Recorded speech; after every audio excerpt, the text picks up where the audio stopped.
राजस्थान मांगे योगी जैसा मुख्यमंत्री, अब चलेगी भगवाधारियों की सरकार। बालकनाथ की जीत से गदगद हुए योगी, सीएम फेस पर कर डाली भविष्यवाणी। योगी की भविष्यवाणी से जनता का दिल हुआ गार्डन गार्डन। देखिए सिर्फ धर्म ज्ञान पर।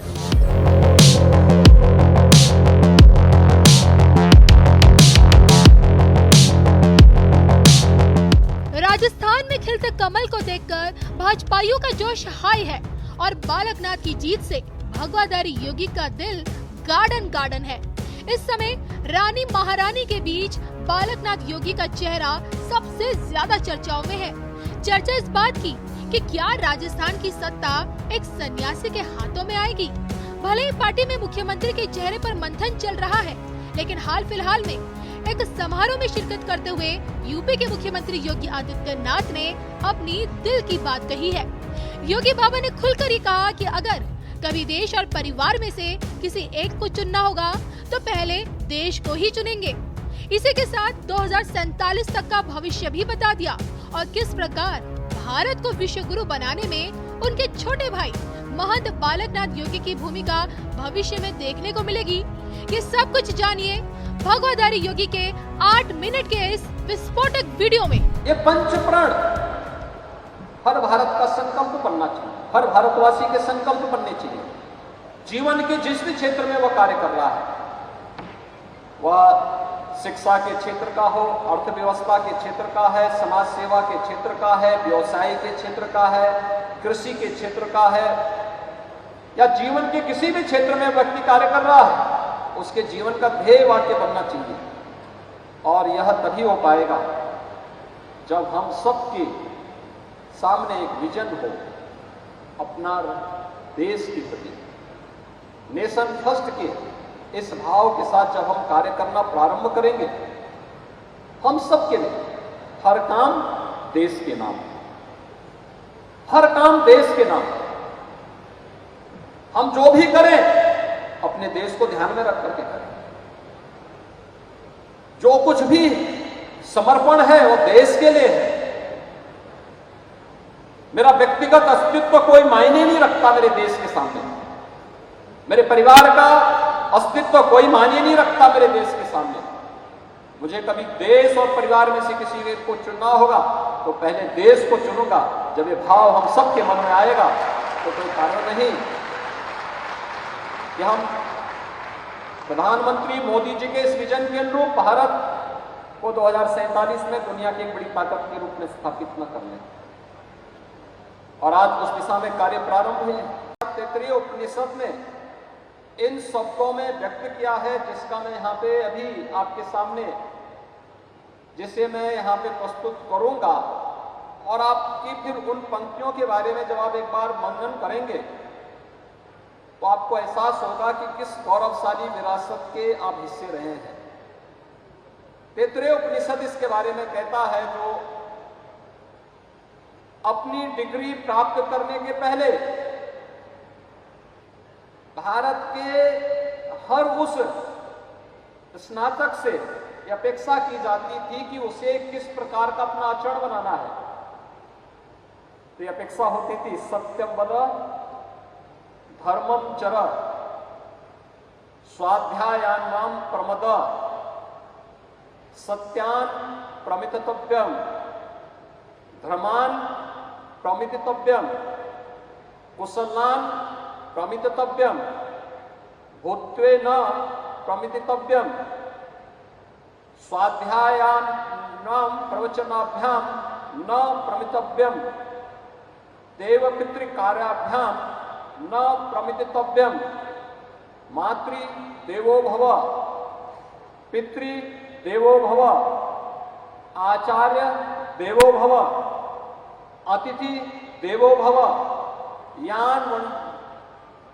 यान वंधानि कर्माणि तानि सेवितव्यानि।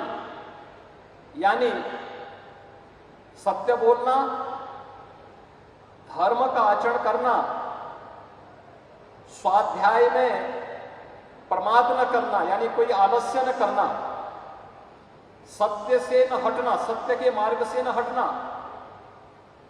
धर्म के मार्ग से न हटना, कुशल कार्य में किसी भी प्रकार के आलस्य यानी प्रमाद से बचना, महान बनने के अवसर से न चूकना, पठन पाठन के कर्तव्य में कभी भी आलस्य न करना, देवता यानी देव और पितरों के कार्यों से भी आलस्य न करना, यानी जो हमारे यज्ञ श्राद्ध आदि के कार्यक्रम होते हैं या जो हमारे अलग अलग क्षेत्र के कर्तव्य हैं उनसे किसी भी प्रकार से प्रमाद न करना, माता को, पिता को, अपने गुरुजनों को और अपने किसी भी उस अतिथि को देवता के स्वरूप सम्मान देना और अन्यान्य दोष रहित कार्यों को करना, यह हर डिग्री प्राप्त करने वाले हर स्नातक से एक अपेक्षा भारत की ऋषि परंपरा यानी भारत की परंपरा यह अपेक्षा रखती थी। और जब इस प्रकार के स्नातक हम देते थे तो भारत दुनिया की एक बड़ी ताकत के रूप में, विश्व गुरु के रूप में स्थापित था। देश के प्रधानमंत्री मोदी जी ने जब देश की आजादी के अमृत महोत्सव के मुख्य समारोह को संबोधित किया था, युवा साथियों, उन्होंने कुछ बातें कही थी। उन्होंने उस समय देशवासियों से एक अपील की कि हमने अपनी आजादी के 75 वर्ष को आजादी के 75 वर्षों को के इस आयोजन के साथ हम जुड़ रहे हैं। यह आयोजन हमें एक आत्मावलोकन करने का अवसर प्रदान कर रहा है। यह अवसर इन 75 वर्षों में हमने क्या पाया है, क्या खोया है। जो पाया है इसमें और अच्छी अभिवृद्धि हम कैसे कर सकते हैं, जहां पे चूक हुई है उसका परिमार्जन हम करते हुए कैसे हम उस गैप को भरने की दिशा में प्रयास कर सकते हैं। लेकिन केवल इसी में अपना समय व्यतीत नहीं करना है, अगले 25 वर्षों का एक लक्ष्य तय करके विकसित भारत के लक्ष्य को प्राप्त करने की दिशा में प्रयास करना है। और इसके लिए हर भारतवासी के लिए उन्होंने पंचप्रण की बात की। मित्रों, ये पंचप्रण है क्या? ये पंचप्रण उन्होंने हर भारतवासी से अपेक्षा की।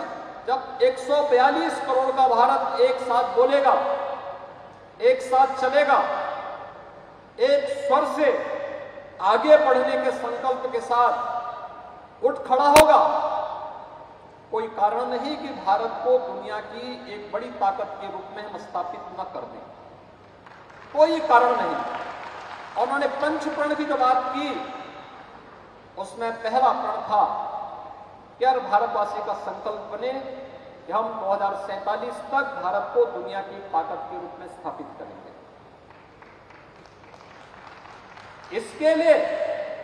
इसके लिए उन्होंने कहा कि दूसरा संकल्प था गुलामी की मानसिकता से दूर होंगे, लेकिन साथ साथ अपनी विरासत पर गौरव की अनुभूति करेंगे। चौथा संकल्प था कि आपस में एकता और एकात्मता की बात करेंगे। और पांचवा प्रण है नागरिक कर्तव्य। एक छात्र अपने छात्र के धर्म का निर्वहन करे, एक अभिभावक अपने अभिभावक के धर्म का निर्वहन करे, एक शिक्षक अपने शिक्षक धर्म का निर्वहन करे, एक सुरक्षाकर्मी अपने सुरक्षा धर्म का निर्वहन करे। जीवन के जिस क्षेत्र में जो व्यक्ति कार्य कर रहा है उस क्षेत्र के लिए अपने कर्तव्यों का ईमानदारी पूर्वक निर्वहन करे। तो ये पंचप्रण भारत को दुनिया की सबसे बड़ी ताकत के रूप में स्थापित करने की दिशा में अग्रसर कर देगा और 2047 होते होते भारत दुनिया की सबसे बड़ी ताकत बनेगा, इसमें कोई संदेह नहीं होना चाहिए।